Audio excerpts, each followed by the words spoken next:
कार्तिक एक छोटे से गांव में रहता था जो हरी भरी पहाड़ियों के बीच बसा था।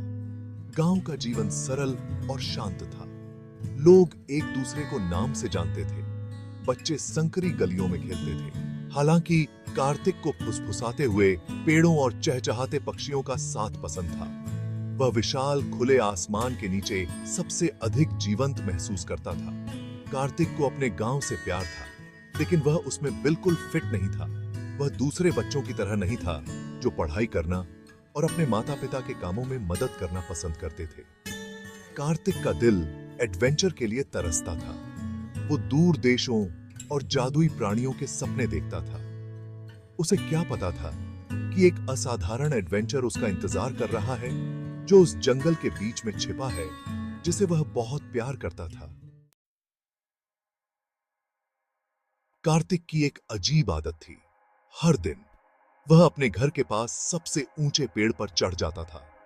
यह उसका वॉच टावर था, सांसारिक चीजों से उसका एस्केप।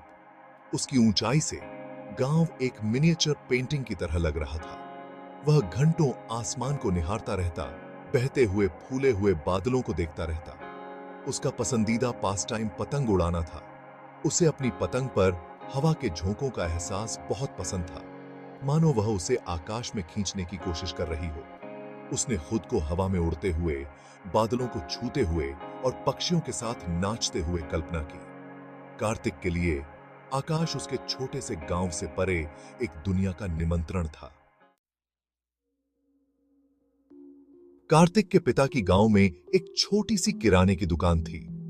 यह एक व्यस्त जगह थी जहां ग्रामीण अपने घरों के लिए सामान खरीदने आते जाते रहते थे। कार्तिक के पिता चाहते थे कि वह फैमिली ट्रेड सीखे। उनका मानना था कि कार्तिक का भविष्य सुरक्षित होना जरूरी है। लेकिन कार्तिक को दुकान घुटन भरी लगती थी। दाल और मसालों की गंध ने उसे बीमार कर दिया। ग्राहकों की लगातार बकबक से उसके सिर में दर्द हो रहा था। वो बाहर खुले में रहना चाहता था, अपने बालों में हवा और अपने चेहरे पर धूप को महसूस करना चाहता था। एक गर्म दोपहर कार्तिक के पिता ने उसे दुकान के पीछे के स्टोर रूम से चावल का एक बैग लाने के लिए भेजा। स्टोर रूम में अंधेरा और धूल थी। जैसे ही कार्तिक चावल की थैली के लिए पहुंचा, उसने गलती से पुराने लकड़ी के बक्सों के ढेर पर दस्तक दे दी। उसे आश्चर्य हुआ। उसने देखा कि बक्सों के पीछे से एक हल्की सी चमक आ रही है। क्यूरियोसिटी ने उसे बेहतर बना दिया। उसने बक्सों को एक तरफ किया और दीवार में छिपे एक छोटे से लकड़ी के दरवाजे को देखा। यह पुराना और कर्कश था, जो जर्जर दीवार के सामने लगभग अदृश्य था। उसने इसे पहले कभी नोटिस नहीं किया था।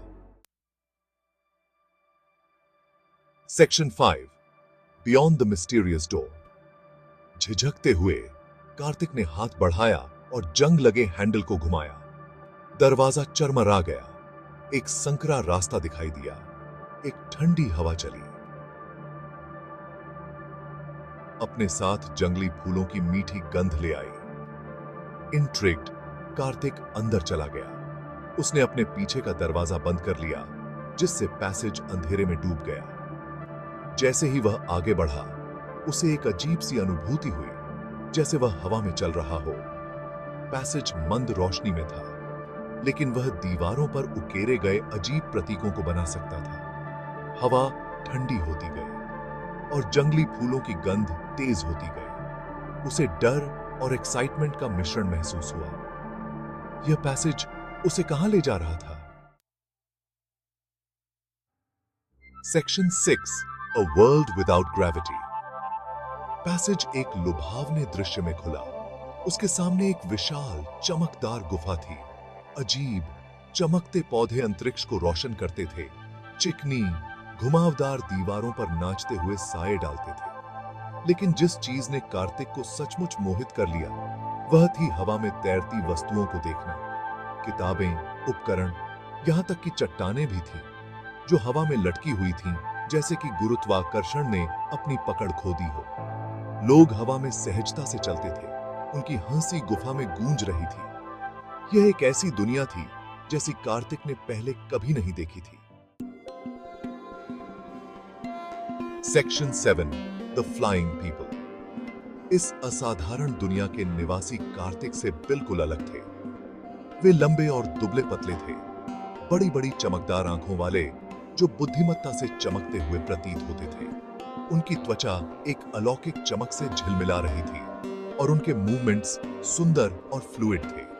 उन्होंने ऐसे कपड़े पहने थे जो एक ऐसी सामग्री से बने हुए प्रतीत होते थे जो उनके मूवमेंट्स के साथ रंग बदलते थे, जिससे रोशनी और रंग का एक चमकदार प्रदर्शन होता था। उन्होंने मधुर चहचहाना और सीटी की एक श्रृंखला के माध्यम से संवाद किया जिसे कार्तिक समझ नहीं पा रहा था। Section 8 bridging the communication gap. पहले तो कार्तिक इस अजीब नई दुनिया में खुद को खोया और भ्रमित महसूस कर रहा था। वह उनकी भाषा नहीं समझ सका और वे उसकी भाषा नहीं समझ सके, लेकिन जल्द ही उसे पता चला कि ये लोग दयालु और स्वागत करने वाले थे। उन्होंने उसकी उलझन को भांप लिया और उसके साथ संवाद करने की पूरी कोशिश की। उन्होंने उसे अपनी उन्नत तकनीक से परिचित कराया, जिससे वे गुरुत्वाकर्षण में हेरफेर कर सकते थे और टेलीपैथिक रूप से संवाद कर सकते थे। उन्होंने उसे दिखाया कि कैसे उन्होंने अपने घरों और उपकरणों को बिजली देने के लिए चमकते पौधों की ऊर्जा का उपयोग किया। Section 9 a journey of self discovery. जैसे जैसे दिन रात में बदलते गए, कार्तिक ने इस गुरुत्वाकर्षण रहित दुनिया को नेविगेट करना सीख लिया। उसने उनकी भाषा, उनके रीति रिवाज और उनके जीने के तरीके को सीखा। उसने पाया कि वे एक शांतिप्रिय और बुद्धिमान लोग थे जो प्रकृति और एक दूसरे के साथ सद्भाव में रहते थे। उसने उनके इतिहास, उनके संघर्षों और उनकी जीत के बारे में जाना। उन्होंने महसूस किया कि अपनी उन्नत तकनीक के बावजूद वे सादगी, दयालुता और सभी जीवित चीजों के प्रति सम्मान को महत्व देते थे। इस अनुभव ने दुनिया को देखने के उनके नजरिए को बदल दिया। उसने अपनी बिलीफ्स पर सवाल उठाना शुरू कर दिया। Section 10 the return and a new found respect. जब कार्तिक के घर लौटने का समय आया तो वह दुख और कृतज्ञता के मिश्रण से भर गया। उन्हें इस असाधारण दुनिया और यहां के लोगों से प्यार हो गया था। वह जानता था कि वह यहां बिताए समय को कभी नहीं भूलेगा। जैसे ही उसने रहस्यमय दरवाजे से वापस कदम रखा, उसे एक अलग ही सुकून मिला। उसने महसूस किया कि उसके एडवेंचर ने उसे बदल दिया था। अब वह किराने की दुकान को जेल के रूप में नहीं देखता था। उन्होंने इसे कनेक्शन के स्थान के रूप में देखा, जहां वह अपने गांव के लोगों के साथ बातचीत कर सकते थे। उन्होंने एक नए सिरे से सम्मान के साथ अपने काम का रुख किया, यह समझते हुए कि हर काम, चाहे वह कितना भी छोटा क्यों ना हो, जीवन के जटिल ताने बाने में एक महत्वपूर्ण भूमिका निभाता है।